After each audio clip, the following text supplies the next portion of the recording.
ایک شخص منڈی سے ایک دمبا خرید کر لایا. رسی لمبی تھی, ایک سرا دمبے کی گردن پر بندھا ہوا تھا, دوسرا سرا اس کے ہاتھ میں تھا. اب ایک شخص آیا اور اس نے بڑی احتیاط کے ساتھ وہ رسی کاٹ لی, دمبا لیا اور وہ چلتا بنا, اور یہ شخص صرف رسی پکڑ کے چلی جا رہا ہے اور سمجھ رہا ہے کہ دمبا میرے پیچھے آ رہا ہے. جب اتفاقاً کچھ آگے جا کر اسے خیال آیا اور اس نے پیچھے مڑ کے دیکھا تو ہاتھ میں تو صرف رسی تھی, دمبا تو نہیں تھا. بڑا افسوس ہوا. اب تھوڑا اور آگے گیا تو راستے میں اسے ایک شخص نظر آیا جو کنویں کے کنارے کھڑا رو رہا تھا.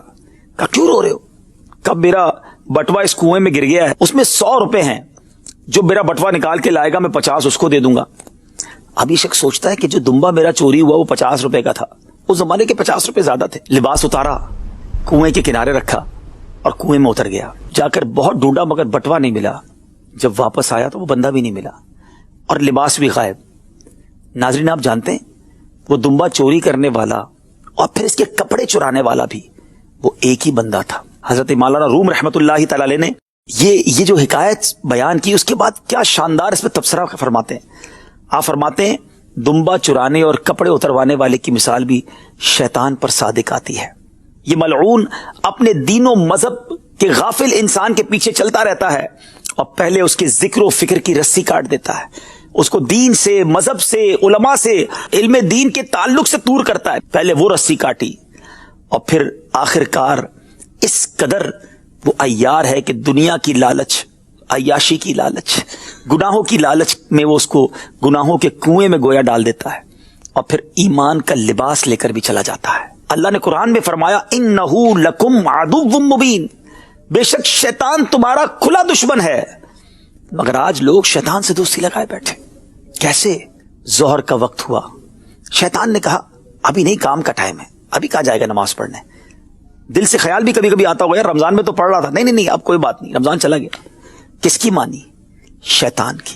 عصر کا وقت آیا, شیطان نے کہا ابھی تو گاہک بہت ہے آگے پیچھے, بعد میں رات کو دیکھیں گے. عصر بھی گئی, کس کی مانی؟ شیطان کی. مغرب گئی, کس کی مانی؟ شیطان کی. عشاء کا وقت ہوا, یار ابھی تو بہت تھک گیا ہوں, بس جمعے سے نماز شروع کر دوں گا. عشاء بھی قضا ہوئی, کس کی مانی؟ شیطان کی. موبائل اٹھایا, یہ والا پروگرام, یہ والی ویب سائٹ, یہ والا منظر, جلدی دیکھ لے, کس کی مانی؟ شیطان کی. میں نے تو بہت تھوڑی باتیں بتائی ہیں ناظرین, اتنی باتیں کیا ماں باپ کی مانتے ہیں؟ اتنی باتیں دنیا میں ہم کس کی مانتے ہیں؟ شاید روزانہ ہم سے شیطان اتنی باتیں منواتا ہے کہ جو ہم دنیا میں کسی اور کی نہیں مانتے. تو بتائیے نا, کیا یہ دشمنی ہے یا یہ پکی دوستی ہے؟ اور شیطان کی دوستی برباد کر دے گی.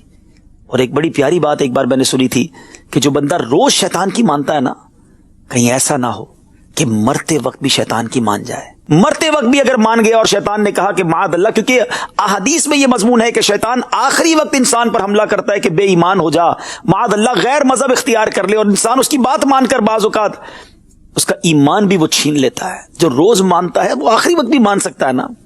مبارک ہو اس کو جو روز رہ شیطان کو ہراتا ہے. شیطان کہتا ہے فجر میں سویا رہے, بہت تھکا ہوا ہے, وہ کہتا ہے نہیں میں رحمان کا بندہ ہوں, تیرا بندہ نہیں. جو ظہر کے وقت ظہر پڑھتا ہے, عصر کے وقت عصر پڑھتا ہے, مغرب اور عشاء پڑھتا ہے, رات جا کر اس کے ہاتھ میں بھی ریموٹ آتا ہے, مگر وہ کہتا ہے نہیں فلمیں ڈرامے نہیں, اگر دیکھنا ہے تو میں مدنی چینل دیکھ لوں گا.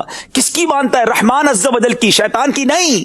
وہ ہراتا ہے روزانہ شیطان کو, جی اس کا بھی چاہتا ہے, شیطان حملہ اس پر بھی کرتا ہے. جب آخری لمحات ہوں گے, سکرات کا عالم ہوگا, اور اس وقت شیطان کوشش کرے گا کہ میں اس کا ایمان چھین لوں, تو انشاءاللہ وہ بندہ کلمہ پڑھ کے شیطان کو وہاں بھی ہرائے گا اور اپنا ایمان بچا کر قبر میں جائے گا.